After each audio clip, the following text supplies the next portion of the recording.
Hear, feel, think, and listen to A Grand Line Reborn, a new podcast miniseries by Third Impact Anime. This is episode 2, which we are titling Castrum Arlong, for good reason, as this is the end of our first section, our first saga. I just finished East Blue on my end, and Bill just finished 2.0. Yeah, I am now in post 2.0 content as of this recording, making very good progress. Yes, we are definitely both making very fast progress. I don't think either of us expected to be blazing through these series as fast as we have, considering, well, we've been doing this maybe a month, and I'm already 100 plus chapters in. You're already, completing the first game. God, do you know offhand how many hours you spent? I need to check, but I wish they would, but I don't think they do like Steam. But I can tell you the relative amount of time it's taken me to complete it is, I think, from the start, it's been about 2 weeks. Yeah, around 2 weeks of active playtime. Which was a lot shorter than mine was. We don't really talk about we don't playtime shame here. Everybody goes at their own pace, and if we log in and spend a couple hours just playing with our glams or going to clubs to hang out, that doesn't count. So it shouldn't count on your playtime, which is the story that I'm going with. Because let's not talk about Steam playtimes here. No one wants to go down that path. Okay, well, before we begin in earnest here, let's just kind of talk about what's been going on with the podcast. So at the time of this recording, episode 0 just released a few days ago.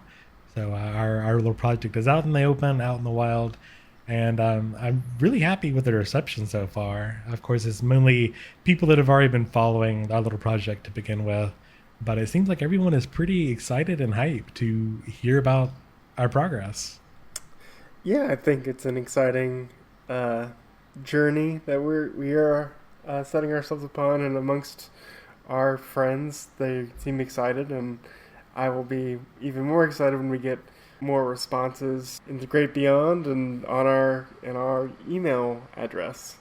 So yeah, it's been really cool to this little goofy thing that we started as a joke about a month ago sort of take off and get a life of its own. So I'm really excited to continue to see that. And we have episode 1 should be coming out within a few more days, our proper episode 1.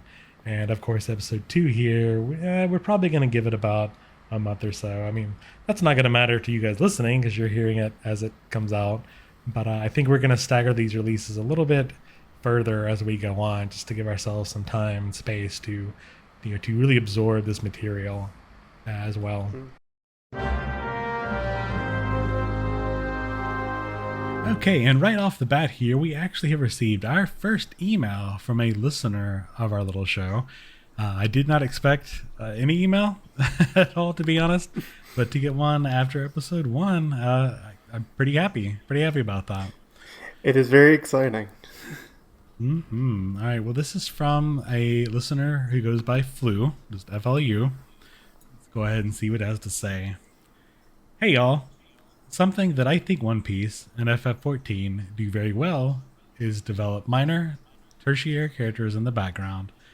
While I would not dare list the answers for fear of spoilers, I would recommend 2 things that can be done at any time in either series.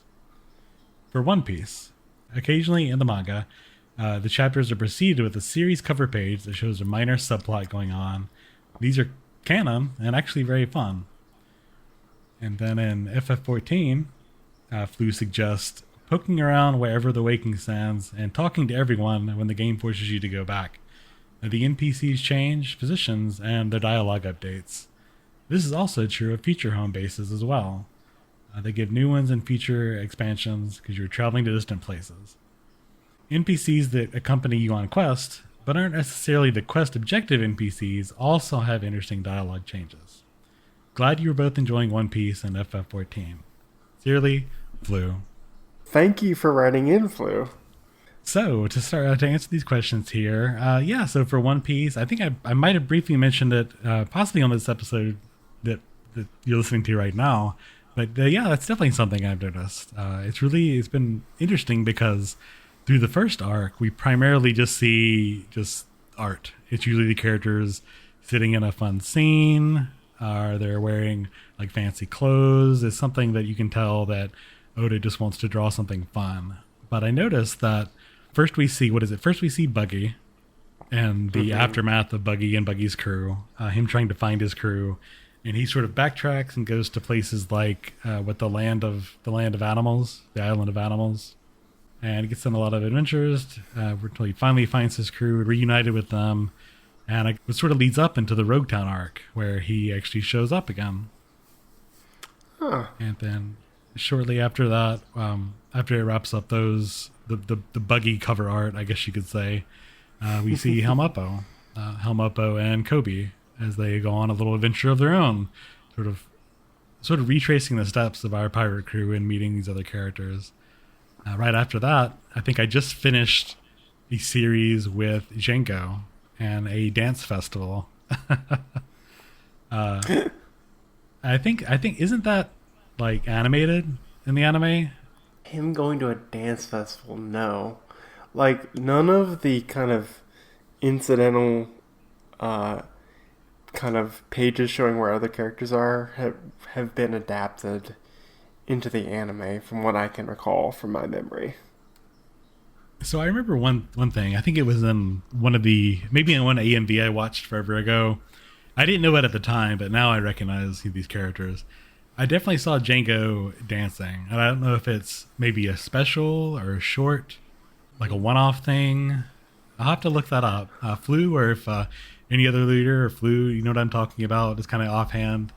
But please write in and let us know, because I'm pretty sure that these are all leading up into them getting reintroduced at some point. I'm pretty sure the manga's telling us that Helmuppo is going to show back up with Kobe, Mm-hmm. and they're going to be heroes now, not cowards. We know Buggy's come back, so we know Buggy is a thing for sure. And I noticed in our recording earlier that you noticed that Captain Kuro, you say he doesn't come back, which I'm pretty appreciative of. But you didn't say that Django didn't come back. You very conspicuously did mention that, Bell. So I'm going to assume that you're subtly hinting that we see more Django. Maybe, maybe not. You'll have to read to find out. I guess we will.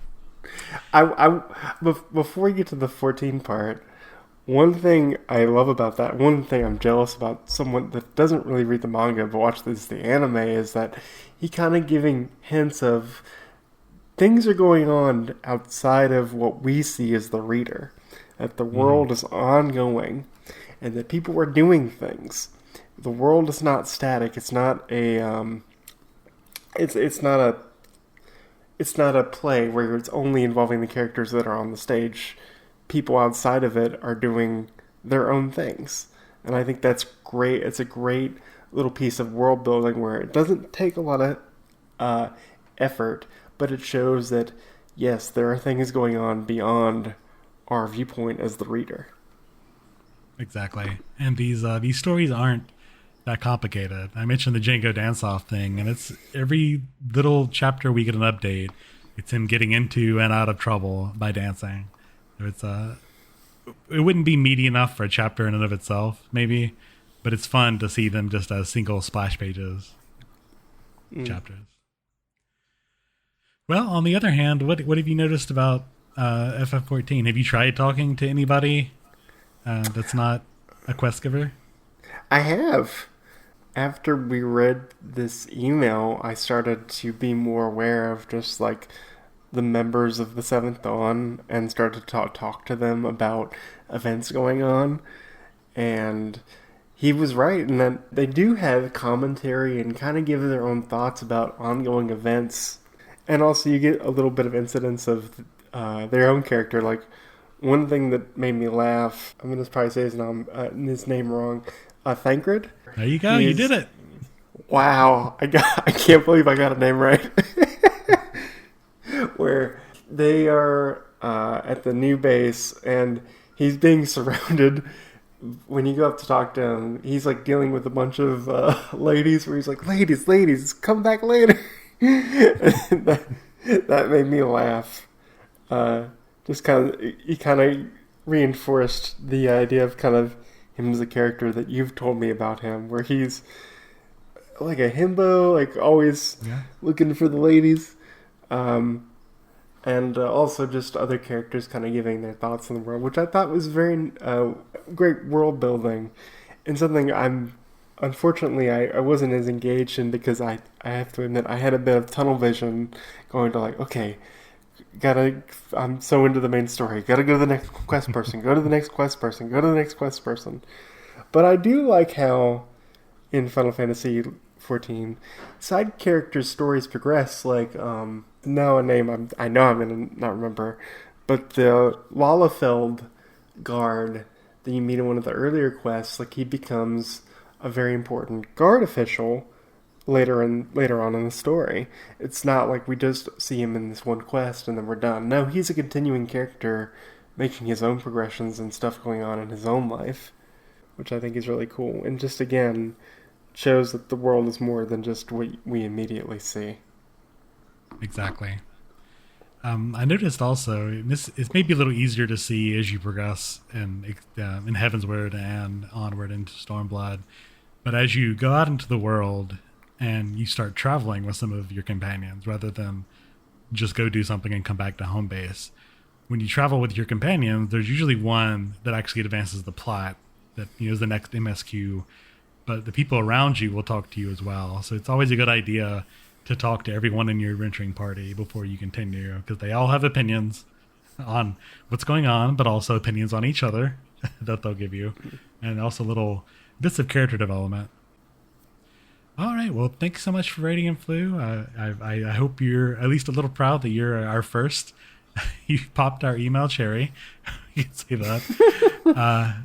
But certainly anyone else, don't let Flu stand alone here and be the only participant. Yeah, I would love to hear our viewers' thoughts on their experiences going through 14 or their experiences reading or watching One Piece.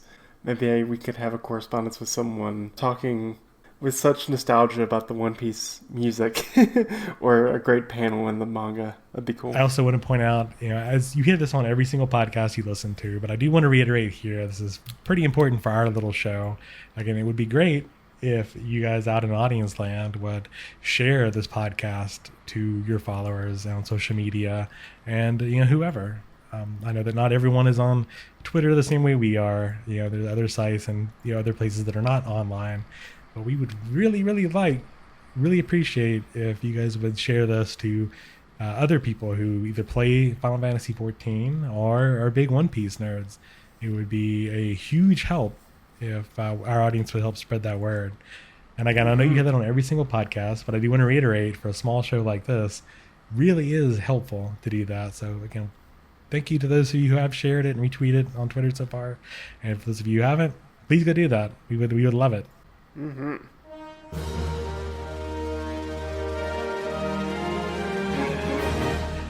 All right. Well, let's then go ahead and get into our updates. So, what we want to do first of all is talk about the remainder of this first saga that we didn't talk about on episode 1, and then after we will talk about these sagas as a whole. So I'll go ahead and start because I know that Bill is the most anxious to hear me talk about Arlong Park, the end cap to the East Blue saga. Arlong Park is basically the final arc of the East Blue Saga, and for most fans, Arlong Park is where you really decide whether you want to continue the series, if you're really into it, or if you think, I think that this is it for me, I should get off the train. So, Tobias, what did you think of Arlong Park? I think that your assessment, what you just said, was exactly it. I loved it. It was great. Arlong Park was, to me, the point where One Piece goes from being a competent shonen series to being a great shonen series.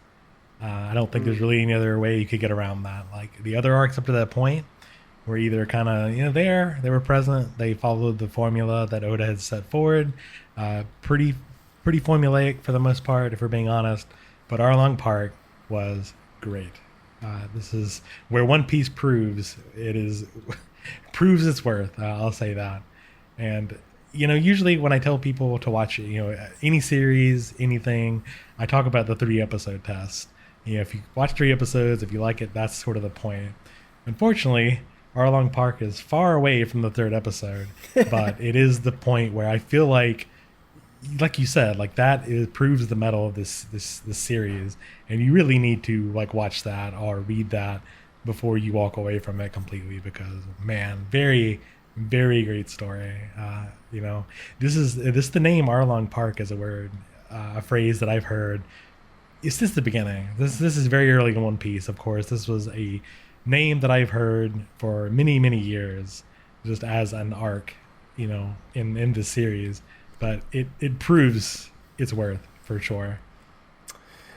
Yeah, I think what makes Arlong Park so great is it's the finale for the long. It kind of has shown that Oda is playing the long game, because when Nami first shows up, she's kind of just a side character and she's a thief, and so you don't really know her backstory at all. But she keeps popping up and popping up in the early chapters and stories, and this is where her story and her origins and why she is the way she is comes to a head. Exactly. I feel like Arlong Park, when you drive down to it, is just as formulaic as the other arcs. However, there's that strong emotional core that really pushes it forward, and really kept me enraptured in it and turning those pages. I can't imagine trying to read this, when it was every chapter every week, just because it was just so much going on. And I think I blazed through the bulk of it in one big session. One Sunday I just sat down and read the vast bulk of Arlong Park because of how kind of amazing that was. Let's set up what Arlong Park actually is, just to kind of give our listeners an idea of what happened. So, basically, as if and Tobias, correct me if I'm wrong. So, Nami stole something. I think it was money or something of value to Luffy and the crew. And they. Well, she stole the ship. Oh yeah, The Merry Go. Yeah, she stole the Going Merry, and so they have to go and follow her to get back to it, which they leads them to Arlong Park, which is her hometown. And when they get there, they learn that a bunch of a race called the Fishmen, which are basically like fish-like creatures of different variety, have basically have a controlled a monopoly, or kind of like they're basically the overlords or the gangsters that control the island, and that Nami works for them. And the reason why Nami works for them is she is a map maker that Arlong has been using for his own ends. Arlong is the leader of the fishmen that control the island, and basically the reason why she's working for them is she was told as a young girl, hey, if you work for me long enough and earn this certain amount of golden berry, which is the currency in One Piece, I will leave the island, and your people, your friends, your family will be free. Which of course, is a lie by Arlong to manipulate her, and also just the outright horrible actions that Arlong does to her family and to her neighbors. And like you said, just the emotional core is what drives One Piece. I think that's the real reason why people keep going, is because as you go on, Tobias, the emotional core is the driving heart of the story and why people care. And these backstories basically give you the reasoning of why things are the way they are, why characters act the way they do. and gives us that anchor for us to care. I really like that nautical pun there. Good job, Bill. No, but I completely agree. Up until this point, you do talk about. I mean, there's so much there. There's the fishmen. They aren't just fish people. They are, as presented in the story, to be physically superior over humankind. They are just stronger. They can swim and breathe underwater. They are time and time again are presented as this force that the villagers, the human villagers of Nami's little village, just cannot overcome. Like if they tried several times, and Nami and her family have tried several times to sort of usurp them or rise above and free the village, but it just never works. They are just so much more powerful. And the other arcs so far are kind of the same way in that there is a strong, usually a pirate, a strong force that is coming in and taking over and taking away the freedoms of the people in that island. So in that way, Arlong Park is similar plot-wise to the other arcs. However, because we see Nami, the main character, her story, her backstory here, because we see how powerless she is up until that point, because we see her manipulated by Arlong, we connect with it on a deeper level. I think the arc before, the Bharati arc with Sanji, was also pretty good because we see Sanji and his history with Chef Seth, and I think that was a strong arc for him as well. But the Nami arc, the Arlong Park arc, just takes that one step further. And because it is so much longer, because we see what Nami goes through, because we see both her betrayal, what seems to be just a complete betrayal by her with the pirate crew, the Straw Hats, but then we see that turn around. It just works so well, and Oda knows exactly what he's doing and pulling every single heartstring masterfully throughout this arc to keep us hooked. And the emotional weight behind what Nami goes through. It's a I don't mean to use this word lightly, but I would argue that what Nami goes through is a traumatic experience of seeing her adopted mother, someone that basically raised her and cared for her, be killed in front of her as a young child, which is I would imagine is very traumatizing. And then going to work for the people that did this horrible crime and feeling that working with them, your neighbors, your other family hates you, and that they won't talk to you, even if that's not really the case. But just that emotional weight behind those incidents, you feel it, you connect to it. Oh yeah, I mean, I would not say that using the word trauma and traumatic experience is reaching at all. That's completely what it is. At first, we don't really realize why she's doing this. It does feel like she is betraying them, but then once you start getting more information from the village, and there's a whole chapter or two where they just completely go like through the what do you call it? Like the flashback, of course, to like her history, and you see Belmare, you see Nojiko, their life growing up, and sort of how they were growing up poor and having just to eat tangerines for every meal because of how poor they were, and seeing Belmare, this person that was a badass in a past life but gave it up to raise these kids. It's a former Marine, which is basically the military force of the One Piece world. Mm-hmm. And we see her give all that up to raise these kids and sacrifice so much for these kids, only to see again like she fought, the whole village fought. They could not do anything over Arlong. There was Arlong and his fishmen were a solid wall that they could not pass through. Like they had to give in to his demands. It wasn't a matter of cowardice or what have you. It was either that or they would die. And that's really like the resounding theme of Arlong Park is I want to live. And we see so much in these other shonen-esque series, these other series that are romanticized and sort of this fighting back and whatnot. And you just have to give your life to the cause or whatnot. But Arlong Park is different in that the overarching theme is I want to live. And you have to live another day to see it through, to see your journey through, or to rise above. You can't do that if you self-sacrifice at the very first step.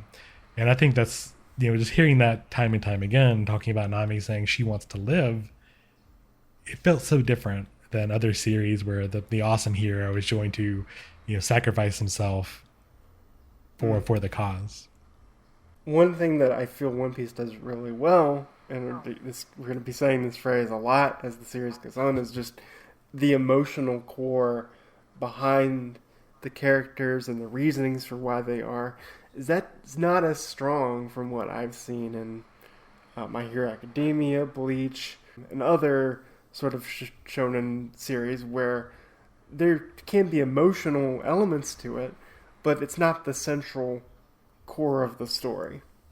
And I'm not trying to denigrate those other series. Each series has their own strengths, but for One Piece, I think that emotional core is what, for me, rises it above the rest. For sure. I would say each of these series has what they do well in their own way.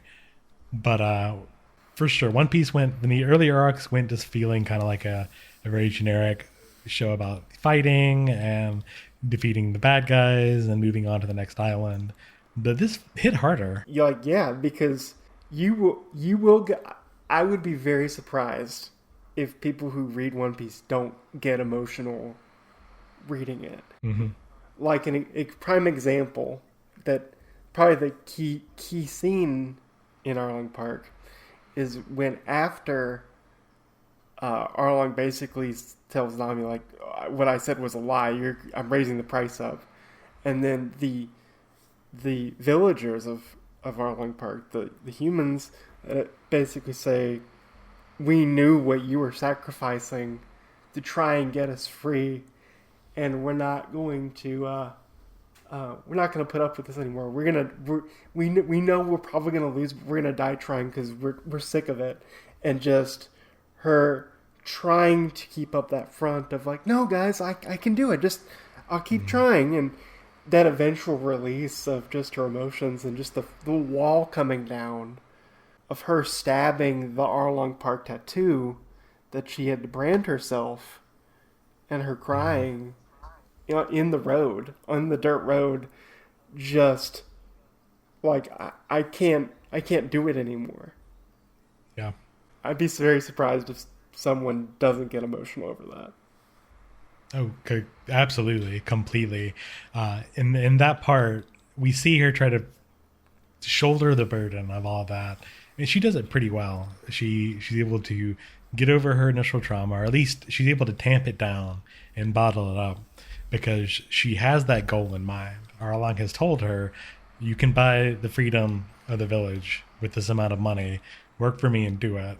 And he supposedly is a man of his word. We do see him talk about that before. It does appear that he's going to give her what he promised, and she's able to use that as a glimmer of hope to continue to do what she does. And she seems very, hyper competent. She seems really strong and self sufficient because she has that goal in mind. And then when that goal is taken away from her, she breaks down because everything she's worked for has been for nothing, absolutely nothing. The village she was trying to protect has gone on, is probably going to throw themselves away as one last ditch effort. The goal she was working for is not only a lie, but it was taken away from her completely, stolen from her by the Marines. The cops, as it were, the people who were supposed to be protecting the people Mm-hmm. on the East Blue. And yeah, she just at that point she realizes that she can't do this alone. And seeing all that taken away from her and realizing that she cannot do anything about it, it causes her to lose it. And in that Mm-hmm. iconic scene where she starts stabbing herself in the tattoo, the brand that you mentioned. She's so sick of it. She wants it gone. She's just completely lost it. And then Luffy shows up, and he's there to sort of. I really hesitate to say he's there to protect her, but we see Luffy do the thing that he's known for in this series, and he is just a force for freedom in a way that in some ways can make him seem a little too unrealistic because he is just a goofy character, very much like Goku. He's just a big goofball that is there to save the day. But Luffy's his entire theme is all about giving freedom to the people, and no matter what that is, and it may not be what's best for that person, but if it's what they want to do in that moment, Luffy's gonna fight for your ability to do that. Mm-hmm. And that's exactly what we see here. We see, he sees his friend who did betray him, but he recognizes why she did that. That she was trying to free herself and her family from this dictator, and he will not have it. At that point, he just completely, nope, I'm going to defeat Arlong at this point. And that's also Luffy's. His entire modus operandi so far has just been to give everyone freedom around him. And then they go on the other the walk to the Arlong Park base of operations with Luffy, Zoro, Sanji, Mm. and Usopp, which is like a big scene in the anime with music playing in the background. Them walking kind of western, like something out of a western, to face the dastardly villain. And just, I'll say one thing that's great is the fights. When the fights happen, it's very cathartic because after seeing all that with Nami and the emotional trauma that she's been through and just the suffering the villagers have suffered through, when you see Arlong get punched through, you just want to go, yeah, go, Exactly. get him. So when you just see him beat to a pulp and his minions beat to a pulp, you're cheering like someone would be cheering at a sporting event. I was. I'll say that.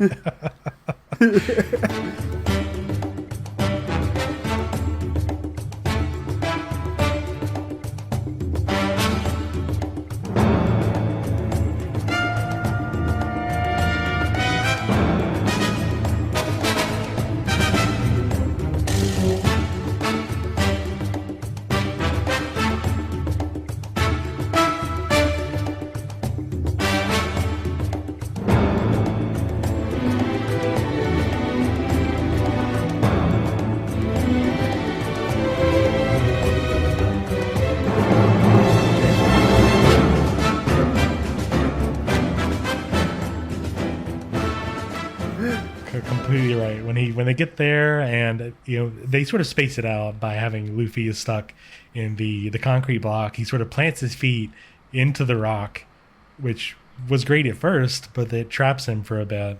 And they toss him in the water, which of course, because he's the devil fruit user, he can't swim. He's probably going to drown. So we see Nochiko and I don't know if it's the mayor or just the chief of the village. I can't remember his name offhand. The guy with the pinwheel. Yeah, the pinwheel guy. Like they're desperately trying to like save Luffy to the point where they take his head. He's under the water and buried in rock, and they take his head and stretch his neck out because he's the gum fruit. And stretch his neck above the water so he can breathe the air. It's just kind of funny to see how they've done that. And we see his powers used for basically anime attacks so far. Gum Gum Bazooka, Gum Gum Spear, that kind of thing. But to see it really used in a different way, I thought was kind of funny in that way. Yeah, I like how when he gets to main villains, he can't just do the Gumma Gumma Go all the time. Like, he has to be somewhat creative at points when dealing with the main bad guy. Like, when it comes to, like, minions, he can do his like, typical anime attacks, but he has to be more creative when it comes to the boss fights. Yeah, because most of them have devil fruit powers as well, or something the equivalent of devil fruit powers. So you have these unstoppable force meets an immovable wall. You kind of have to figure out. Oda himself has to figure out, how do I make this interesting? How do I have these two big forces meet in a very interesting way? Because I said this before, in the I think even episode 0, episode 1, the fights in One Piece in the manga, they're there. Like they're not as exciting because we can't see the fight choreography happen. So he has to use these big sort of key animation moments to see how they interact. And in Arlong Park, the big thing is he's a shark person. So he starts to bite Luffy with his sharp teeth. The teeth come out because he has infinite teeth, as it were. And he even like pulls out sets of teeth and uses them as like brass knuckles, or I guess shark tooth knuckles, I guess you would say. Even like Luffy does that too. He takes some of these extra sets of teeth and uses them as chompers on his own hands, which is pretty funny. So we have to see, Oda has to get creative with some of these fights, and we've seen that throughout each one. With Buggy, he was able to sort of split around and take his hands and feet and use them like rocket punches or rocket kicks in more traditional anime format. And we've seen how Luffy has to use that and think around that as well. So I feel like that's a common refrain in these boss fights in One Piece. Yeah. Thank you, Iraqi from JoJo, because you probably inspired a lot of that. So Yeah, I would not doubt if we find out that Oda is a big fan of JoJo's Bizarre Adventure. one other plot point I wanted to briefly mention with Arlong Park is I like that it reinforces, or it brings up again, that the Marines, which are basically the police of the One Piece world, or the military, it's not all good, because what one thing that people bring that gets brought up is, well, why can't the villagers get the Marines to deal with Arlong? Well, it's because Arlong has paid or bribed a corrupted, kind of mousy official. I love that he basically looks like a rat. Yeah, he is not only just mousy like description. He's literally a rat. He's literally a rat, where he basically pays him off to be like, so that way no Marine forces would come to the island at all. So that way he can do what he wants. And we've seen this before with Captain Morgan during Zora's introduction, where he's also a corrupted Marine official that kind of does what he wants with his bratty son. And I like the dichotomy of, well, the pirates are not the only force is not the only not so friendly force, but it's also could be the military force that is supposed to protect the people. And that it reiterates that point that you said, Tobias, of just it's the people just trying to survive in the world and dealing with the external forces that are brought upon them, whether that be the military with their that are corrupted or that have their own goals, or pirates that are just looking for land grab and holding on to their own power. Absolutely. The common refrain in One Piece so far has been the common folk are going to be tamped down by people in power. Now, whether that is somebody like Buggy that is just a cutthroat pirate, maybe there's somebody like Arlong that considers himself to be of a superior race and can do that because he has no respect for the inferior humankind. Maybe that's somebody like Captain Morgan or the rat one here. I think it's a Nezumi or something like that. These people that have systemic power that can utilize that as well. And as again, no matter who the villain is, it all comes down to they are holding the common people down, keeping them from freedom, and Luffy will show up to save them. Mm-hmm. Yeah, and I see that when it comes down to it, even though Luffy and the Straw Hats win, they don't really, because they have a bounty on their head. This is where it becomes official. They are actual pirates now. I think they ended with like a 30,000 berry bounty, something like that. Just because they fought against the corrupt Marine, and now it's official. They are criminals for real this time. Which is so funny. I can't help but think of a comparison now to Captain Harlock, this classic series about, and again, this character that is very much about freedom and freeing humanity, freeing the common people from these tyrannical aliens, but a person that is branded as a criminal and branded as an outlaw, even by the people who he's there to protect, because he's so much of this systemic power is wrapped up in keeping power to the people in power, to maintaining power, the people who already have it. And maintaining the status quo of you're disrupting the status quo. We like the status quo. Keep with the status Exactly. quo. And the only reason the status quo gets to be like that, and the only reason that people like these Marines and people like Arlong, the only reason they get to be rich and stay in power is at the expense of other people and other people's freedom. And of course, they want to maintain that. Again, I feel like this is only going to continue to be a thing in One Piece as we go, but that is the refrain to a large degree. And I really can only see stuff like the corrupt Marines being a bigger thing as time goes on in the series. Mm-hmm. Also, as a fan, I will say it's kind of funny to think of just like, oh wow, a 30,000 berry bounty, which which which like now that's like peanuts. Yeah. They So mentioned in the final arc, the Rogue Town arc, they sort of talk about other people and other pirates of bounties, and I can tell it's only going to go up from here. I think they mentioned it's a typical anime thing, the seven kings or the seven something, the seven who are warlords.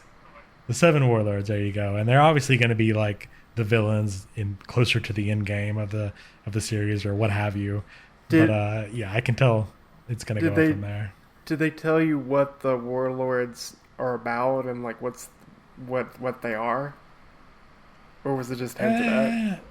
Uh, they do the thing where they show the silhouettes, and like I can tell one of them is Mihawk, who we saw in the Bharati arc, and some of the other ones you just kind of can see the shape. I'm pretty sure. I guess since we're doing I'm just I'm just guessing. I think one of them is going to be Shanks, or Shanks is going to be involved. I just think because the silhouette looked kind of like Shanks' silhouette. I don't know, of course. Mm-hmm. Um, they're just the warlords, and they're just like in every anime series. Naruto has Akatsuki, for instance. Dragon Ball had the Ginyu Force. They're the villains that are foreshadowed as being a major force later in the series. So we'll have to see what those come down to. But while we're on that subject, since Rogue Town. Rogue Town with an R or Rogue Town with an L. I think the manga called it Rogue Town with an L, but I think it may be R in the anime. I just call it Loketown. Yeah, it's one of those situations. It's a little easier than the merry-go going merry situation because it's really just the Japanese L and R is pretty much the same thing. But regardless, Rogue Town is the final arc in the East Blue, and it's only a couple chapters long. We see them get back to like an actual civilization, an actual city with bustling trade. And out of nowhere, Buggy and Captain Evita from the very beginning of the series come back. And Buggy's there to get revenge on the Straw Hats. And Evita's come back, but now she's eating a devil fruit. Which one did she eat? Nope, can't remember to save my life.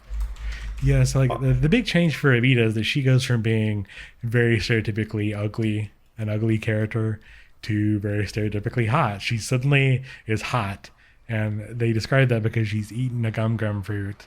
I'm sorry, she's eaten a devil fruit, and which one is it? Sube no wait, slippery. So she's slippery. I'm just kind of checking this on the One Piece wiki. Which has been a great resource, but because there's so much stuff to spoil, I've had to be a little careful Yeah. when I'm just kind of skimming this. While you're skimming, I'll say one thing I love about Oda is that most characters come back, or that when they have their one encounter with Luffy, it's not like they're done. I can maybe name like two characters that have had a confrontation, then we've never seen them again. But every other character comes back at some point, either in a minor role or back in a major role in some way. And I like that because it makes the world feel more real. Of it's not a stage, like they're doing their own thing off Hmm. screen that we just don't know about. And I think that's one great thing about Oda with his kind of world building and lore of just like we're focused on Luffy and what's happening around him, but there are other things going on in the background that we don't know about. Yeah, no, I'd agree with that completely. I expected Buggy and Alvita to just be one and done villains, but they've come back. And I don't know how well the anime adapts this, but I mentioned before that the manga, the cover page of every chapter, has started to tell a little side story. So initially, it was after Buggy, the Buggy arc, we see Buggy trying to get his pirate crew back together and just sort of make it in a post Luffy situation, and it's little cute little single panel story with this character. And for a while, the Buggy mini arc was just him. You know, had like the part where he's got his little head and his little hands and feet, but none of his Mm-hmm. actual body, like a little chibi Buggy. Like it was Yeah. kind of like Chibi Buggy retracing the steps, and like Chibi Buggy goes to like the island of rare animals with the guy that's trapped in a chest, who's also pretty much just a head and hands and feet. And after Loketown and after we see Buggy, those little mini art series start to cover Helmeppo and Kobe. So it's this little funny way to see these characters that we thought were done actually continue to have a story. And I'm pretty sure Helmeppo and Kobe are going to come back later. No spoilers or anything, but it's kind of cool to see that happen. And where I'm currently at, just a few chapters into the next the Alabasta saga, like now we've got Django, another fun character from the Captain Kuro arc, is starting to get his little side chapter. So maybe we'll see Django show up later in the series Mm-hmm. again, which I'm pretty happy about. Again, I love that Oda doesn't throw anything away. Like characters come back, they go on, they have their own life, they're doing their own thing. It makes the world feel more real and much bigger than if he just said, "Okay, well, we beat that villain. We're never going to see them again. We're on to the next one." I think sort of wrapping up that, I think the thing that really stood out to me, and to go back to the scene with Nami crying in the streets of the village, there's so many just single panel segments in the end of Arlong which really stand out. And that sort of final scene where we see the grave marker and we see the little tangerine sitting there, and then we see the little pinwheel as we see the Going Merry, in the background sailing off. It's an iconic. Like if we were to do that one iconic scene in this podcast, that would be it for me. It's just, man, chef's kiss, Mm. great, amazing. Arlong Park solidified as great manga moment. Well, I guess to wrap things up, how did you feel about East Blue as a whole? I enjoyed it. I think Arlong Park certainly sealed it as going from just kind of okay to great. I would say that a lot of my earlier misgivings have turned around. I mentioned in my initial review that one reason I kind of put off One Piece for so long was because the characters were very goofy and it was very cartoony design. And it's funny because I think that has turned around to be a positive in my eyes. Interestingly enough, in every arc we see a couple goofy characters that I think are hilarious. In the Buggy arc, we had Mayor Boodle, the guy that looks like a poodle, and the dog, Chow Chow, I think it was, Chow Chow the dog is kind of with Mary Boodle. I think it's just hilarious to have a poodle guy. Uh, on that note, we had Moji, the animal wrangler in Buggy's crew, that actually we see his hair grow, and his hair has ears. Like first they're like little bear ears, but as his hair grows and he shows up later, they're long bunny ears. There's something really stupid about that, which is kind of funny. I mentioned Django, and the Captain Kuro arc is kind of totally not Michael Jackson ripoff doing the hypnotism thing, and I think it was kind of funny how he would hypnotize himself in his acts and to see how that worked out. So the thing that put me off initially was these kind of silly characters has actually become one of my favorite parts. And now that I'm in the next part with Baroque Works, another group of really silly characters, it's something I really look forward to with every chapter. That's I would awesome. say that, yeah, I would say the one thing I probably the low point, if I had to do one negative, I wasn't really a fan of the Sir Village Captain Kuro arc. Like, yeah, we see Usopp, and I really liked the whole boy who cried wolf situation where the village has sort of come to accept Usopp as being a liar, and it's almost an endearing trait from him. Hmm. But at the end of the day, it didn't really tie into the greater thing. I didn't really like Captain Kuro was okay at first, but I feel like it dragged a little bit. I didn't really particularly care for the cat pirates, and I don't know, something about it. Like I like Django, but that was really kind of about it. I wasn't a huge fan of Captain Kuro's arc as a whole. Well, Uh, okay. I know you said you didn't want spoilers, but I'm gonna tell you this: you're never gonna see Captain Kuro ever again, because it seems like Oda also doesn't like Captain Kuro. I'd be fine with that. I just didn't find it interesting. Like even Captain Buggy. Like I'm gonna be honest with you. When I've seen Buggy before, just seeing One Piece hard. I didn't really particularly care about clown dudes. It's just not. I don't have like a clown fear or anything like that.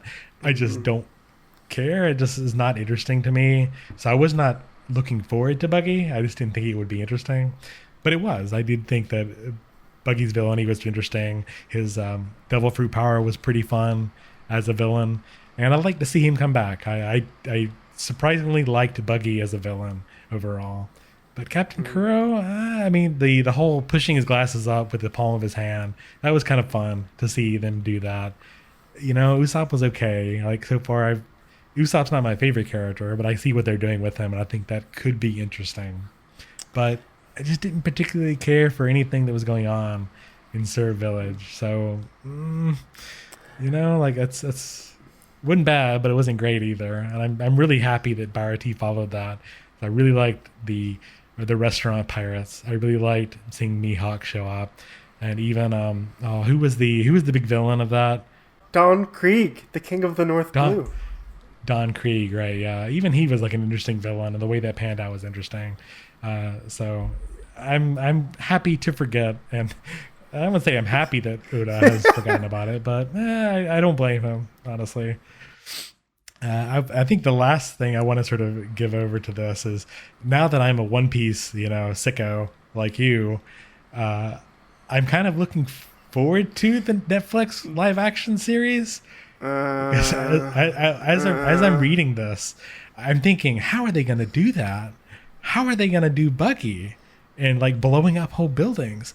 How are they going to do the Barati arc with the ship that becomes a fish and like Don Krieg's blowing stuff up? Like, how are they going to make that live action?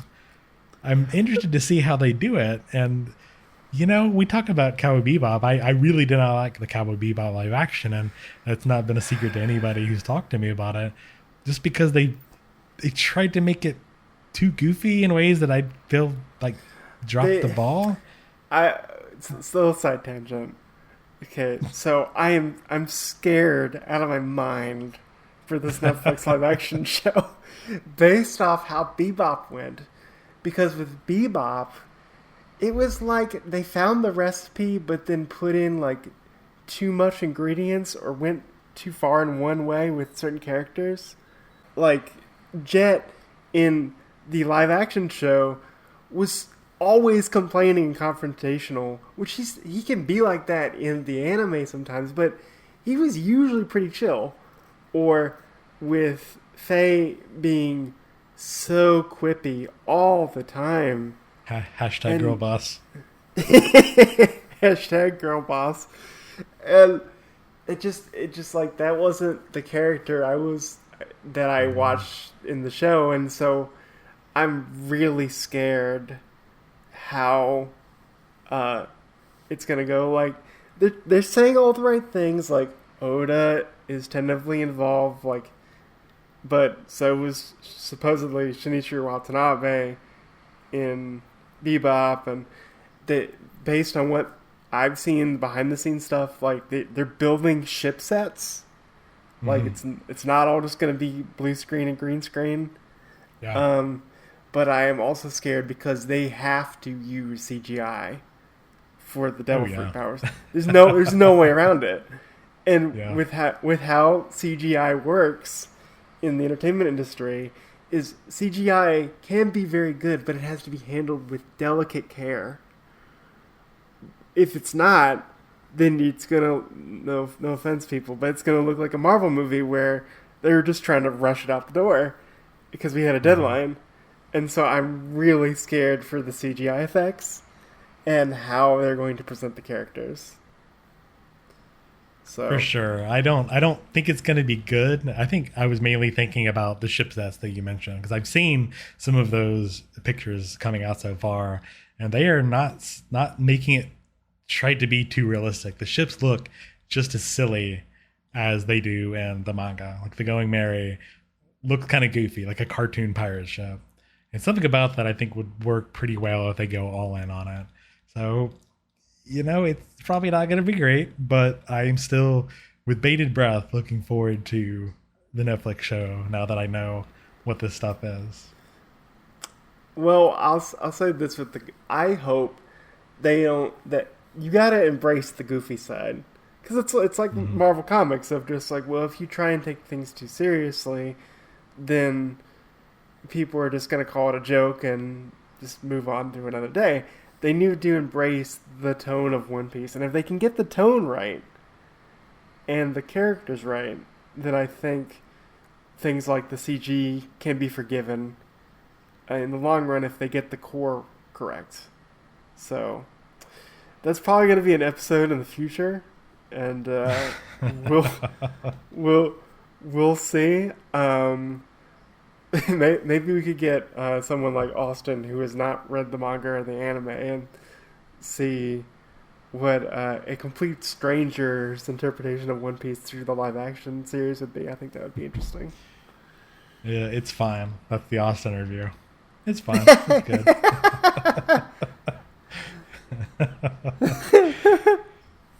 Yeah, no, we'll have to. I completely agree.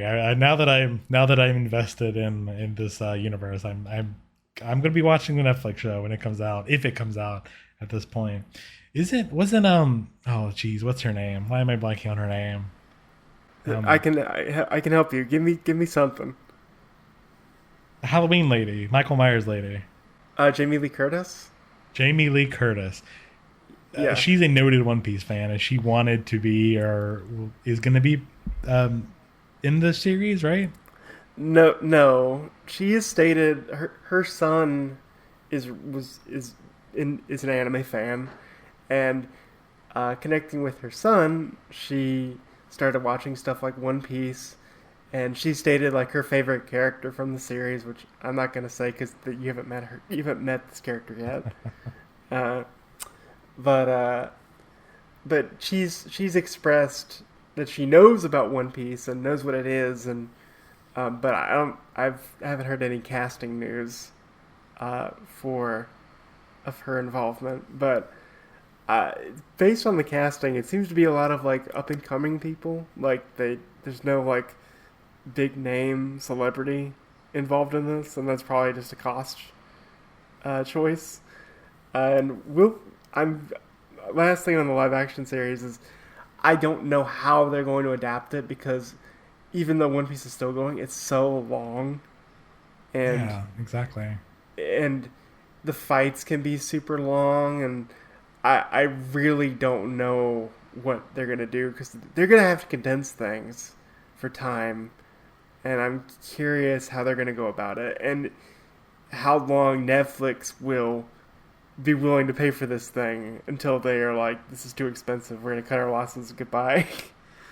Exactly. With Bebop, they kind of condensed the main vicious arc into the one season that came out, but it obviously wasn't over because Ed just shows up at the end.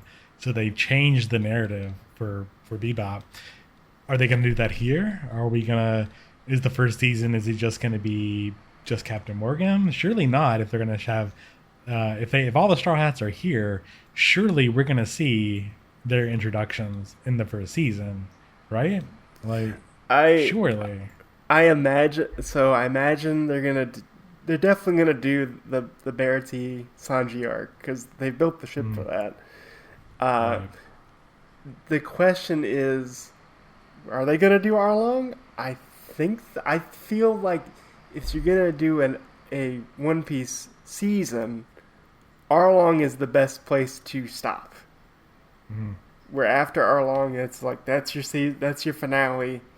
Is Nami joining the crew, and we'll see you next time. But who knows? We don't know what they're covering because Netflix series are usually 13 episodes long and about like 45 minutes to an hour. So who knows? They're gonna have to cut stuff and condense things in order to meet their seasonal runtime. So we'll see. exactly. And we can speculate all day, just like we speculated with Cowboy Bebop. We can't really, we won't really know until it actually comes out. And like most things, I'm gonna keep my expectations low, so I'm not disappointed. Also, just because Bebop was Bebop, and that was not great TV. Just gonna put it out there. Maybe it's as good as it could have been. It's still not great. So this probably won't also be great, but let's just accept it for what it is, and cross that. Let's cross that C when we come to it. How about that? Well said.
Well, Bill, tell me, for whom do you fight? I fight your monologue.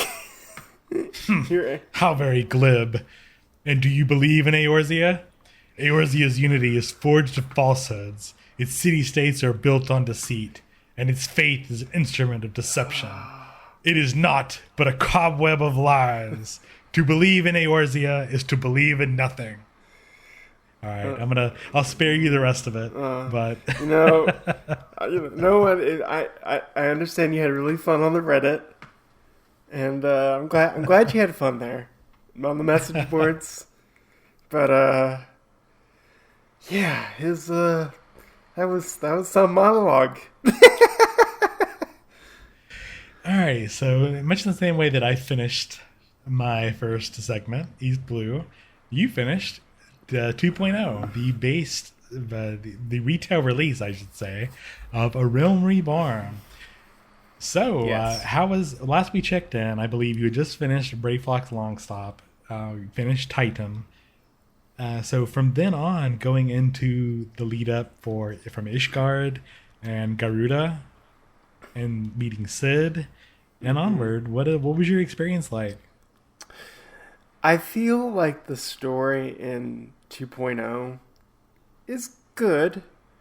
It's not great. I enjoyed it for what it was. But there were points where I was just kind of like, okay. Like Sid having amnesia plot. I groaned at the TV because if listeners of Third Impact Anime know, I really dislike amnesia plot because I feel it is a trope well worn by writers and people use it way too often in their narratives when they don't want to come up with plot solutions. So we'll have the amnesia to keep the story going. So I wasn't a big fan of that. I wish the villains, the I know they're not called this, but they're basically like the Psycho Rangers from Power Rangers in space. They look like Psycho Rangers. Had more. I wish the villains had more weight to them. They Oh felt yeah, like completely agree. they felt like they're twirling their mustaches, going ha ha ha ha. We will rule the world with our ultimate weapon machine. Ma ha ha ha ha. And that's it. And just like we believe in Gaius von Bolsar. He is our ultimate leader. I pledge my life to him. It was almost like an anime villain where the sub bosses are like we love our commander. We'll do anything for him. And what else about your character? Nothing. So I think the gameplay I really enjoyed, and there were story moments I loved, like getting able to ride the Enterprise for the first time and going up into the sky was like, oh, it's really cool. Playing kind of the classic rendition of the Final Fantasy theme, I really enjoyed that a lot. But I'm sorry, I feel like I'm rambling. But overall, I enjoyed the game. I didn't love the game in terms Yeah, of story. yeah. No, that's pretty much what I expected. As I said before, that this is just kind of a lead up to, rather I should say, they're having to redo everything that didn't work in the first game. They're having, in a post calamity situation, we have they needed to quickly pound out a story, pound out a game, and about half the time that they really needed to begin with and start fresh with a Rome Reborn. And so it just is kind of there. It's a save the world plot from the evil empire, and I completely agree that the Power Ranger Garleans with their big armor, they really weren't used all that well. Like we see them show up, we see Nero, the Red Ranger, we see Livia, the White Ranger, and like they show up in some cutscenes with Gaius, but at the end we quickly fight and beat them. In Cape Yeah. Westwind, where you fight the one guy, Ritatans Sarvina, a character that again had so little weight that I had to look him up just now on Wiki to remember his name. He's got the big fist, and they completely retooled his fight to be a solo fight this time. Completely forgot who he was just because he's just so just there. And Livy is cool because she's got the white armor. She's got the white Magitech armor. That was pretty cool. But Mm-hmm. again, she just is whatever. You And know, even Nero has the big monologue in the middle of Praetorium that takes like 5 minutes where you have to sit there, and that's kind of cool. He has a big hammer, which is fun. But he just is there. He complains about Sid being the Emperor's favorite, and he's a whiny child of just like, why didn't anyone pay attention to me? It just, exactly he's for these being these cool characters and these really awesome this armor that is just kind of there. Like they don't really do much in the story at that point. Now I'll say we do see more of Nero later. Just little spoiler toward stuff coming up. So like Nero's not done, and I don't know about the others necessarily. But from where you're at now, for these characters that are supposed to be the lieutenants, they do just kind of end anticlimactically. I'll give you that for sure. a good like comparison I could think of off the top of my head, and I don't mean to annoy people, but it's like Captain Phasma in the newer Star Wars movies, where man, You were that looks like a really cool character. Are they gonna do anything? Nope. But they look cool. Don't they, doesn't that character look cool? Buy the figure. Buy the figure, guys. That's exactly what it is. I completely agree. Like she could have been really interesting, but nope, she just had a really sudden death, and that was it. They had to cut so much stuff. Ah, yeah, I completely agree. Okay, well, yeah, no, that was pretty much my expectation. Now that we're out of the boring save the world, a new hope parts of the story, now we get to explore the more political machinations going on around. So I'm really interested to hear what you have to say. eventually when we get to the end of the 2.0 patches before Heaven's Word, because that's where things get interesting, and I'm interested to hear what you have to say about that when I'm we get I to it. the I am the only kind of story thing I'm interested in is I know they go by a different name, but I just call them Organization 13 because they wear the same black robes like Organization 13 does in Kingdom Hearts, and they're also super mysterious. Yeah. Um, I'm curious what their end goal is because every time someone from that organization talks, they always talk in riddles and in Hmm. obfuscation, so we don't really understand what they're talking about. And so Yeah, for sure. that's that's interesting. We fought. Basically, I found it funny that uh, Gaius, who's portrayed as like the big ultimate bad that you have to fight at the end of 2.0, he kind of gets supplanted by um, the first Organization 13 member you have to fight, who possesses one of the members of the Waking of the Seventh Dawn Mm. members, and basically that's your big final boss fight. And I found it funny that Gaius got supplanted, and even him at the end is just like, but that's not what I wanted to do. Well, ha, we fooled you. You were stupid. You were too focused on being popular on the Reddit and the message boards, and didn't see the full picture. So I found it funny that he got supplanted. Although he did get one cool moment where his ultimate machine weapon, which is basically a giant mech, consumes the primals like they're candy, which was a really cool scene where I'm just going like, oh crap, how are they consuming the primals? Because they're like supposed to be like this big recurring fight that the people of Eorzea have to deal with, Seventh Dawn has to deal with, and he just consumes them like I ate a sandwich for lunch, like that. So he got that was his like one cool moment in the story. Right, right, and that's where we see the Allegan technology really come up. So we have like the modern day forces, the Garlean Empire, is sort of taking over, trying to take over. We have the Organization 13, or the Asians, and they are some sort of ancient psychic mages, maybe. They worship the dark god, the antithesis to Hydaelyn. That I don't know how much they've talked about yet, and I haven't since I haven't finished it. I don't want to try to spoil anything. They the only thing we know is they seem to be otherworldly and that they're able to continue to live by possessing other beings, as we saw in Mm. guy with the kind of whitish hair. Yeah, Uh, talk about Thancred. Thancred. Yeah, where he. Also, listeners, be aware. I just give everything nicknames, so I will try and get better with names. But that's a habit I have fallen into. Is just giving things nicknames. So I apologize Thancred is about that. he's the himbo of the Signs of Seventh Dawn. But just that they're able to live forever because they are able to possess a Mhm. body of their choosing if they're able to kind of seduce them, um, and continue to live on. Like I'm now in post game stuff, and we met a member of the Asians who's an all white, and because he's an all white, you're like, oh crap, who is he?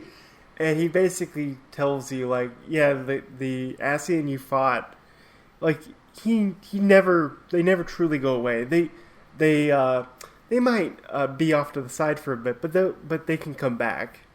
Like it's kind of like a never ending fight, just like the primals are, where you're Yeah, you're dealing with them all the time. There's no way of truly defeating them. yeah. Their essence exists in the live stream, like the primals do. So it's more of a matter of people summoning them and them coming back that way. Hmm. And that actually comes into play in the patches. So you'll get some resolution for how that works shortly, actually. But so much of this is seeing these forces and how they interact with the other historical forces. So we have the Allegans, these sort of ancient empire of Magitech Nazis that are terrible, horrible people, and there's ruins everywhere.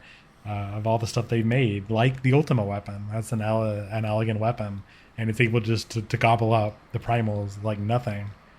And that's sort of what they try to use at the end, both Gaius to control things and La Habrea to end things and cause the end of the world because of this crazy Magitech Nazi weapon. And you'll see the Allagans show up a lot in the story, Mm. and some of the crazy ruins and the crazy monsters and stuff they created that still linger today. I do like that as I kind of progressed through the story, we explored more, uh, more of the world. Like I finally got to meet the what'd you call them, the religious elves of Oh yeah, Final Fantasy. the Ishgard. Yeah, I finally met the Ishkar, which I know they play a bigger role in Heavensward. But Yeah, I'm interested I to hear what you have to say about Ishgard. That's an interesting aspect to the game. playing that section in 2.0, they're very. It seems like they're very guarded people. Like they Mm. they don't let outsiders into their own inner workings. As you kind of see through the quest, of just you have to jump through so many hoops just for them to say, "Okay, we will work with you."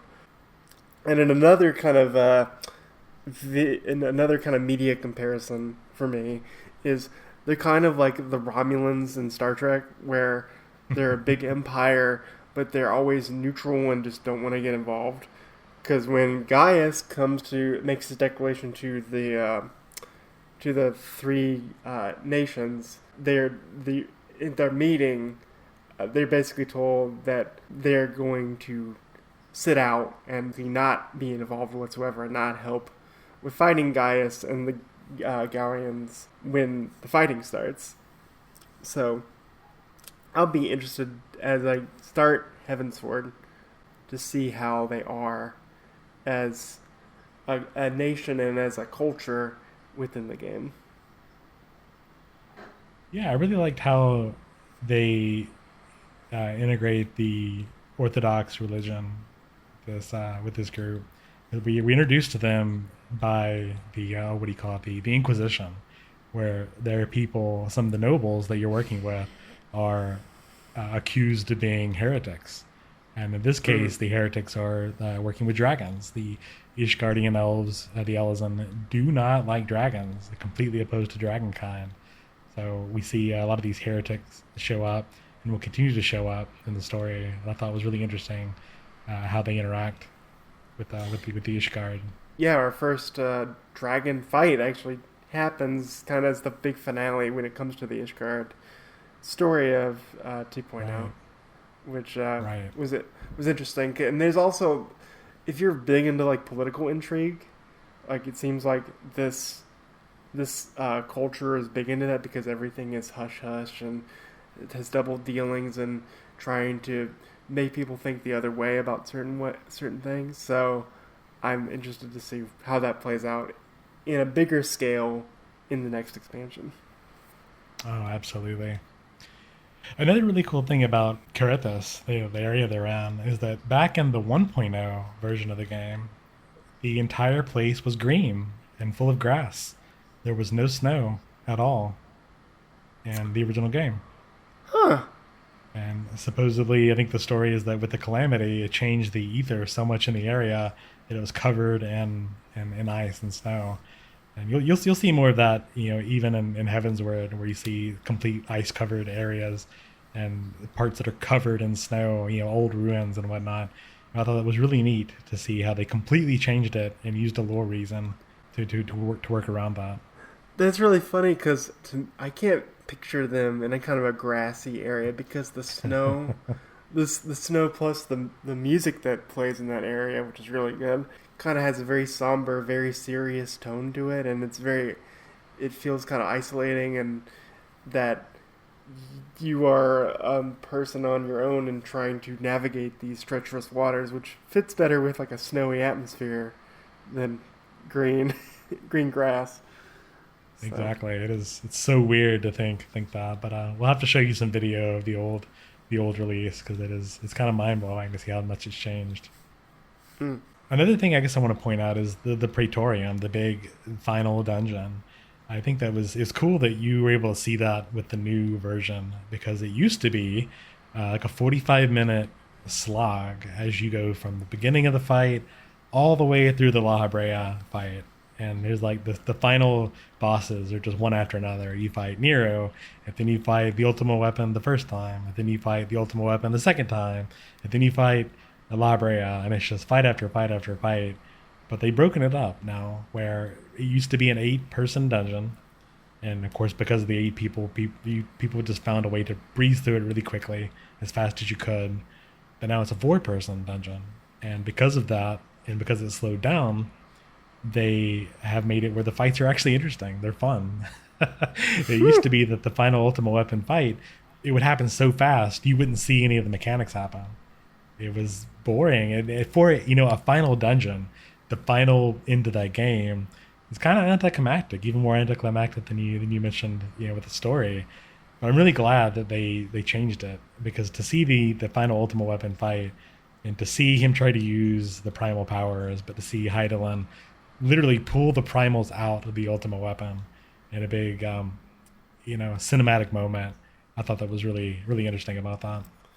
Yeah, I thought the cinematics during the final fight was really cool, and also just kind of a big thing that the game teaches you when it comes to combat is area of effect attacks, because that can have a Mm. major impact on you and your health.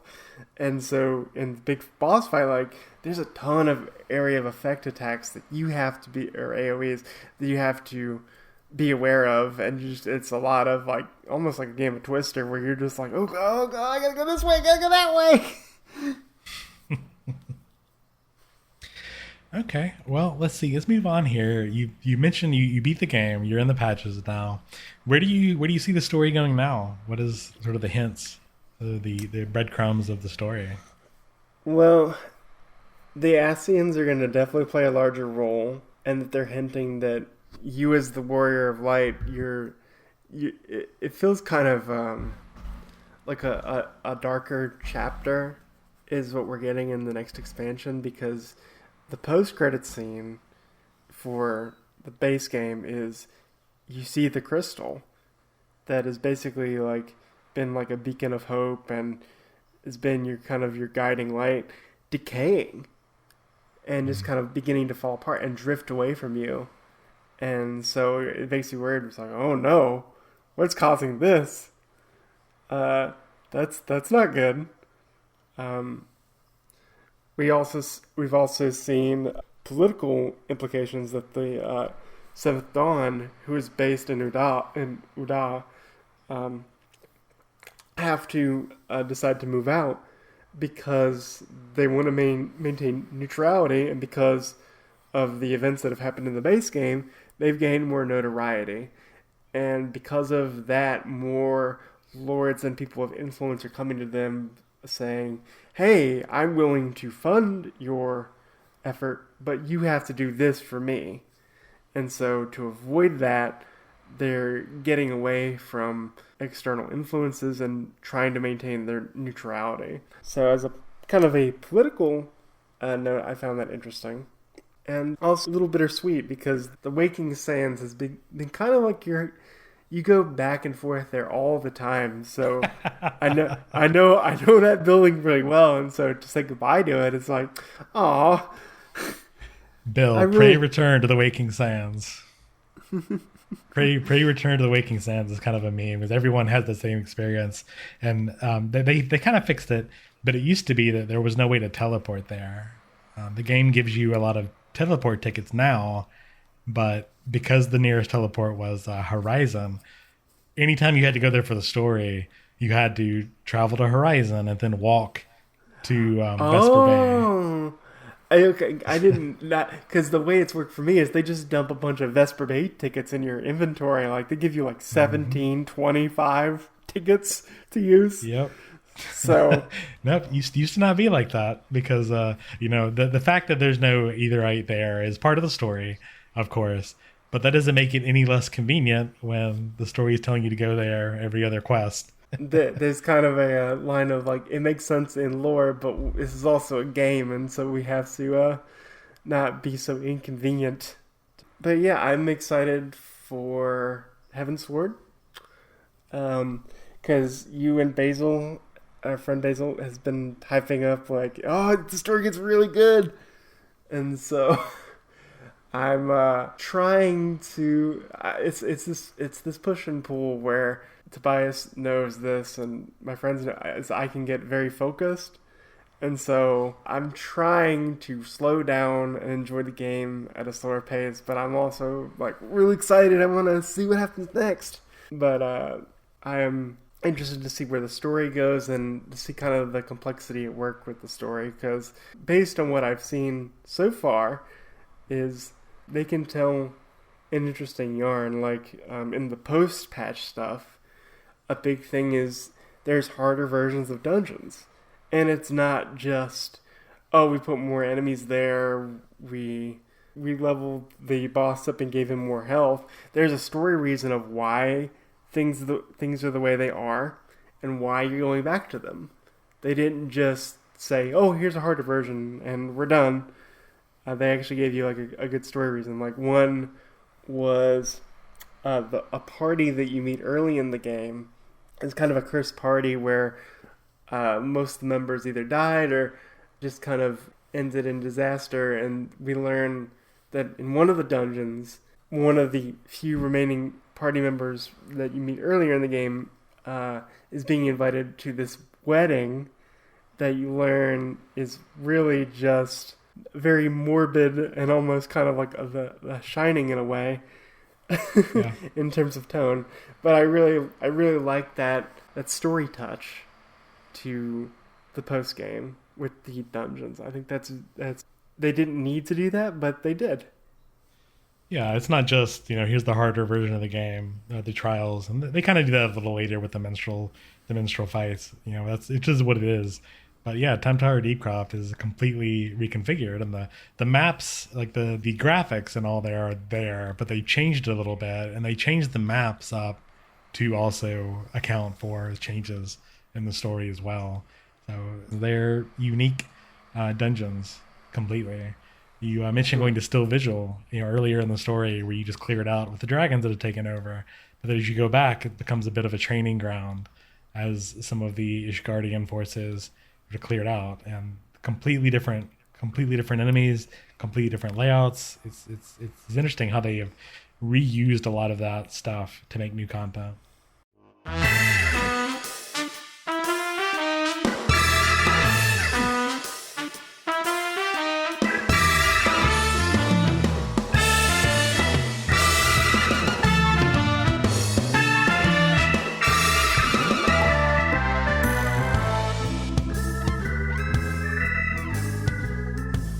The one highlight for me for the post game stuff has something Tobias wanted me to do was the Hildebrand cases.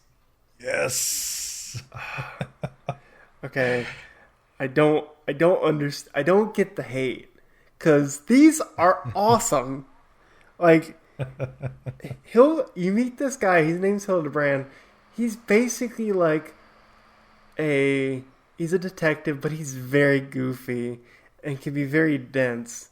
But it's very comedic in tone in terms of the stories and also just the facial expressions they do.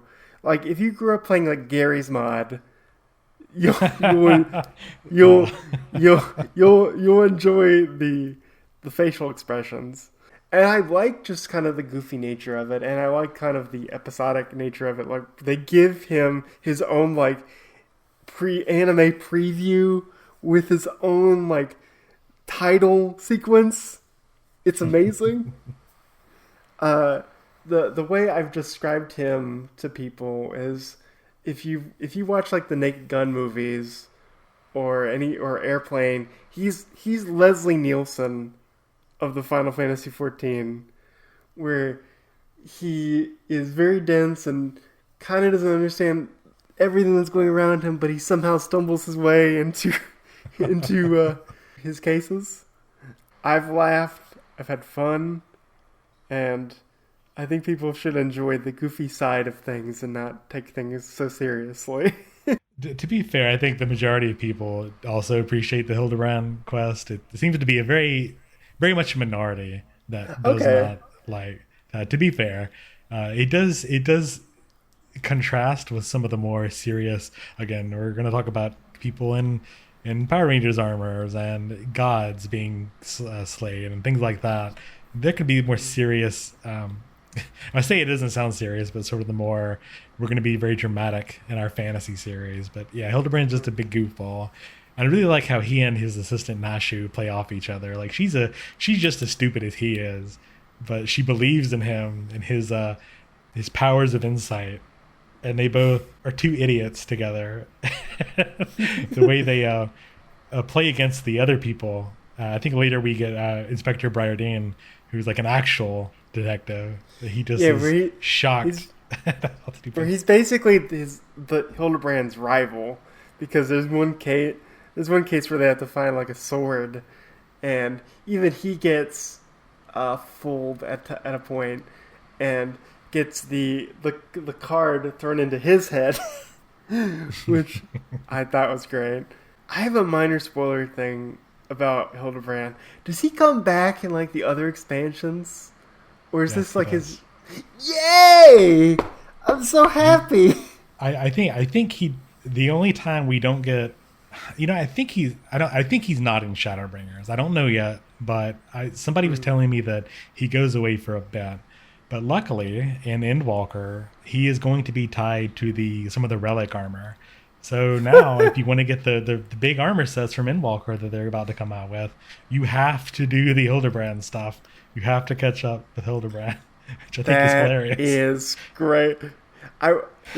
He in kind of relating it to One Piece, he is, for me, they're not the same, but they have the same kind of tone. Is like he's like Buggy, where Buggy is also can be very goofy and very silly, and he's a recurring character, just like Hildebrand will be.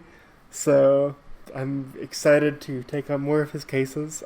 And I love the kind of the noirish music that plays in the background, and the absurdity. Like, we're dealing, I think in the case I have to do as of this recording, is he's dealing kind of on the coast, dealing with this wealthy blue-haired lady.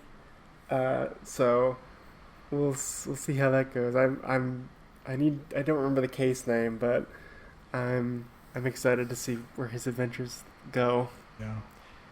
All the cases sort of tie together in one big story arc in that, and I do feel like he's gotten the most story in ARR, because he does show up in Heavensward and later in Stormblood, but this feels like the longest arc is in ARR, because there's a whole story, a whole chapter that shows up in every patch, and I want to say there's like 5 or 6 patches, major story patches, in the 2.x releases. So you'll get a lot of Hildebrand in this one, and they definitely show up later, but it feels like the longest one is in ARR. And there's actually the dungeons they add too, because like last night we just did the battle on the big bridge, which is the first one, where you fight Gilgamesh and his chicken Enkidu. His green chicken. Gilgamesh is interesting. You don't know this, but like Gilgamesh is a recurring character in Final Fantasy. He first showed up in 5 as a mercenary for hire, but he shows up in a lot of their games as like a dimension hopping character. It's supposed to be the same Gilgamesh in every game. Unlike the Sids, each Sid in every game is a different Sid. It just shares a similar name. Gilgamesh is supposedly the same Gilgamesh in each of these games, and he looks the same. He's got the same very traditionally Japanese sort of no face paint and the get up. He's always a bit of a coward, and he talks big, but when push comes to shove, he has no qualms for running away. And he usually has a lot of extra weapons and arms or something like that. Which is huge, because he's like, in terms of size, he's like almost as big as like a sumo wrestler. So for him to be for him to be like so big, and for him to be like to run away, I found pretty funny. Like, even in the fight we had last night, like eventually he's like, run away, aha, I'm back. Yeah, that's very much what he's known for, being goofy in that way. So it was cool to see they integrate him in with the goofy character art with Hildebrand. He plays off Hildy and those characters really well. I'm really glad you're enjoying it. I knew you would. I could tell when I was playing this back in the day that, oh man, I wish Bill was playing this game because he would love the Hildebrand Manderville quest. Yeah, I'm excited to see where his cases take him. A great detective. So you mentioned that trial, Battle on the Big Bridge. What other dungeons and trials did you, I guess, talking about the game as a whole, like what were some of your favorite dungeon moments? I loved, well, I'm not saying I loved, but I enjoyed the King Moogle fight. I did not expect that. Because surprisingly, like in the game, Moogles, which is a race in Final Fantasy that even I knew about, has been kind of in the background. Like they haven't really played a role at all in 2.0. Like I haven't been able to get them as like a companion. They haven't really played anything in the story until recently in the post game. So it was a nice surprise, just like this big King Moogle fight and just all the colors of all the fighting. It was like, whoa, that's a lot to take in because it's an 8-man dungeon, which is like the first real 8-man I did. And so you can kind of feel overwhelmed at times of just like, oh wait, what do I do here? Just and all the distractions they have with the area of effects, and just all the different particle effects and how brightly candy colored everything is. Yeah, I mean, with that one, you have the good King of Mogomog himself, but then you've got all the Moogles guard that show up. And it used to be where when he shows up at the halfway point, they all show up too, and you have to attack and burn them down as individual people. They changed it recently where they just show up as individual attacks, but they don't. You have to like worry about them all that much. It used to be even more chaotic than it is now. And on top of that, you have to like groove to the song. The Good King of Mogomog, the song it's like a Danny Elfman Nightmare Before Christmas, like really fun sing along. I gotta show you now. There's a funny video back from one of the earlier FanFest events where the head localizer Michael Christopher Koji Fox, he's singing the song and they give him like a hat to wear and he's jumping around on stage and singing the song with the lyrics. Because funny enough, the lyrics actually teach you how to fight the fight. They teach you what the different moves do. And, it used to be when you, I think even now, the extreme version, where you have to fight all the individual ones again. But it tells you what their classes are and tells you what order to fight them in, even. So if you know the lyrics, it actually helps you play the game. That's funny. I love that. Yeah. I also like with all the dungeons, like, every dungeon was different. It didn't feel samey, which was good. Like there's some that take place like in a deep jungle. I really like the manor dungeon. That was really fun. Yeah. And recently, I finally, for a while, I've been doing dungeons with you and Basil and a couple of our other friends, and I finally did some of the harder dungeons with the randomizer thing in FF14. The Duty Finder. The Duty Finder. Yeah, and the roulettes. And so far, it's been about 50-50, where the first one we did the harder version of the Veil, and that went really well because someone had run this before and said, like, no, we have to use the cannons to fight on the monster. And then another one I did, which was Basil's favorite, which I found funny, is you have to basically fight this giant kraken, and you have to go around these different small islands and get like 10 of his tentacles off. And I died 3 times, and the group would split off and do their own thing, and there wasn't really any cohesion to our party, so it kind of soured me on what was Basil's favorite, unfortunately. That's one that there's a lot going on in that fight because you've got the tentacles that you have to go over to attack, but there's also tornadoes that are spawning on certain islands that you have to avoid. There's attacks that they're hitting on certain islands. So there's a lot of jumping around you have to do from island to island, and you have to, like you said, work together as a party. And if you're not doing that, it becomes even more chaotic and is very challenging. But I've enjoyed every dungeon, and I like the story reasons behind them. I think I said this on our episode 0, where when I tried WoW, I just dove into dungeons, and because I didn't have any context for them, I didn't really care. But with the way I've approached FF14, there's context of why you're going into here. What is this about? Mm. And that's made me care more about the dungeons and not just treat them as like grind fests for experience or loot. Which I know that's for some people that's their jam, but for me I'm more interested in narrative reasoning. Talk about the duty roulettes. Like the reason you want to do those is to get experience. So at a point later, when you're trying to level up another class, another job that from level one, you kind of want to go back and try that because it makes it go by faster. The duty roulettes will give you a random duty, but you get bonus experience and bonus gil out of doing it, and they're kind of meant to help people like you. Like what is happening when you do these random dungeons is that you want to mark off Hullbreaker Isle, you want to mark off Steel Vigil. You need to do that for your story. But of course, if all you're doing is looking for other people just doing those dungeons, you have to hope that you're playing with people who are at the same point as you, which doesn't always work. So what they do is they encourage the veterans to get into the roulettes to queue up with people like you for the promise of bonus stuff. So that's what's happening is that other veterans are queuing up for a duty roulette, like the leveling roulette. What that does is that there's a list of the dungeons that it will mark you down for, and it will match you with other people who are trying to do that at the same time. And that's kind of how it works on the back end, and that ideally you would have veterans that have seen these mechanics before.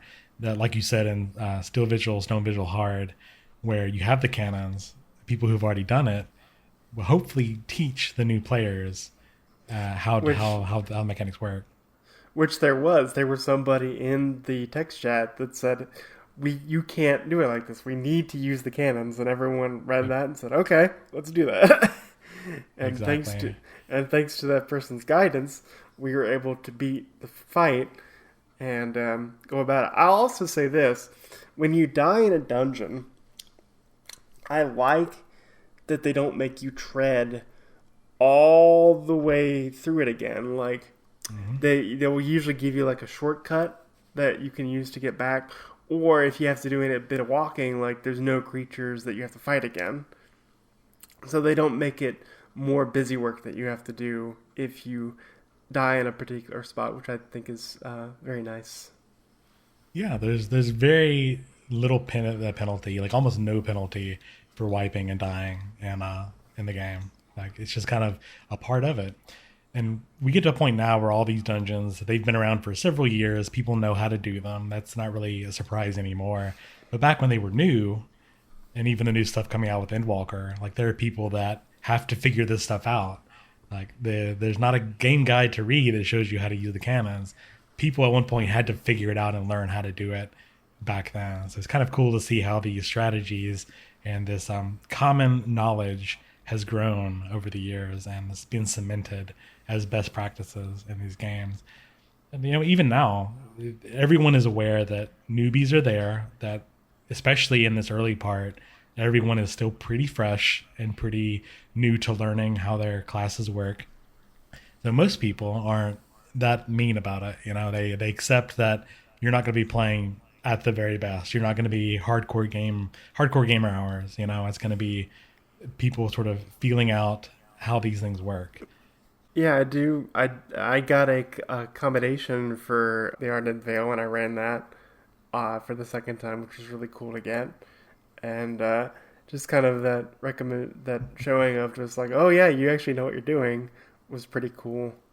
When I Well, got that was the to make sure that was Stone Vigil, not Arm Vale, because Arm Vale is the one with the fruits, which you swore to oh never go into. oh oh, That oh is a whole. That, I'm having flashbacks right now just thinking the about it. less we the less we talk about Iron Vale and the Morbol fruits, the better. That will traumatize. We're gonna have Bill's gonna be in the middle of the street, stabbing his shoulder, crying about Arlong if he has to think about Iron Vale again. It's my yes, listeners. That is my least favorite dungeon. I would like to, since we're probably getting near the end, I would like to say kind of my thoughts on 2.0, if that's cool with you, Tobias. Yeah, I'll Unless you say have while we're kind anything. of talking about R and Vale, listeners, write in. They're going to send us an email about your R and Vale experiences. We need to let Bill know that he's not alone Uh, and having a terrible time in R and Vale. So if you uh, have any particularly bad stories about running it, go ahead and send us an email at grandlinereborn@gmail.com. We would love to hear and possibly read those on the podcast. But with that, so what is your overarching thought about finishing the 2.0 release? I enjoyed it, and it's probably the first MMO that I actually enjoyed playing. I play on PS4, and if I didn't feel lost with the controls, like I said on the first episode, they Mm-hmm. really ease you into it. My only real big complaint with the game is I really don't like how they map things out on the map because of spacing. Like Mm-hmm. sometimes things are like at a higher level, some things are lower, and the game sometimes gives you an indication of that, and sometimes they don't. And sometimes I wish they had it like Skyrim or Fable 2, where they just had a follow the bouncing ball, follow the pixie dust, whatever, to go to there at points. I know you don't want to do that for everything, but just to make things a bit more streamlined when it comes to spacing awareness, because I have difficulty of that of just like, well, do I have to go up, down, or I have to go to a different section? And sometimes the map is not really good at indicating where exactly you need to go. Right. Well, I do want to ask because we brought this up on the last episode. Do you feel like you know the area and the layout of the land a lot more than you started off? um, there's certain areas, yeah, I would say that. Like, if someone said like, take me around Uda, the Yeah. city, I could be like, yeah, I know how to go around there and where to go. So if I was like, walk us to Vesper Bay, go to the Waking Sands, like you could in your mind's eye, you can imagine where that is and the easiest way to get there. Yeah, I could probably tell you which teleport to use, and then we start walking. Exactly. Um, Yeah. the certain sections I'm still confused about, like Gridania and Old Gridania. I'm just like, I don't know where to go here. I still have to check the map on Gridania too, so I don't think you're not alone there for sure. Oh, one other thing I'd like to mention story wise is in the beginning they ask you to join one of the great companies, right? The three great Hmm. companies. And I thought there'd be like more story side quest stuff with them involved, and there's really not. You join them, but that's it. There doesn't seem to be any sort of thing in the game from what I saw that gives you kind of more details about them, besides their leaders that get a lot of screen time. But we don't really get to know other people in the great companies or kind of what are their goals or their ethos. They're just kind of there. Yeah, joining the Grand Company, it's really it's a lot of optional content, and a lot of times you'll be going there to cash in your seals. So every time you do a fate, you get a little bit of seals, your Grand Company seals. When you get a lot of extra gear from the dungeons that is just trash, you can cash that in to get more Grand Company seals, and you can spend those both to upgrade your rank and to buy things like specific armor. So you can the outfits that they wear with the either the red and Ulda, I'm sorry, no, the red and Limza, the yellow and Gridania, or the I think the black and Ulda. You can buy those sets and you can wear the armor like that. You have to get your chocobo from there. You get chocobo barding you can get from there. So as far as like the choice of which one you do, it is very much a stylistic choice.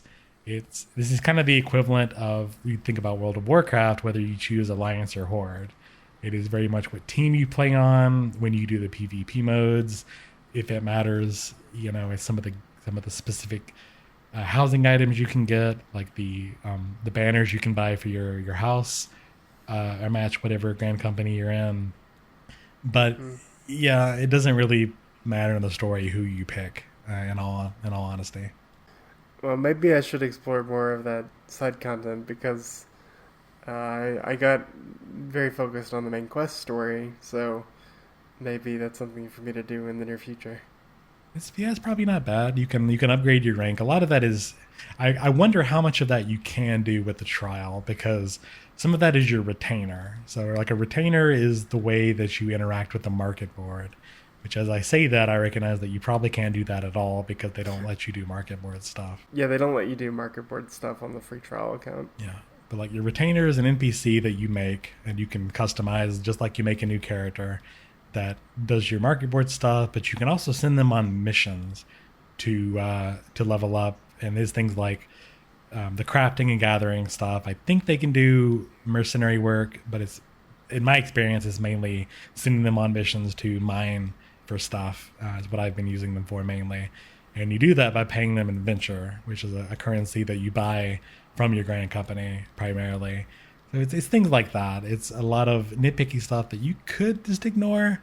I found that it's since you can buy teleport tickets, either way tickets from them, it's nice to turn in your gear. All the gear that you get from dungeons that you normally would just sell or throw away, you can at least turn them in for stuff.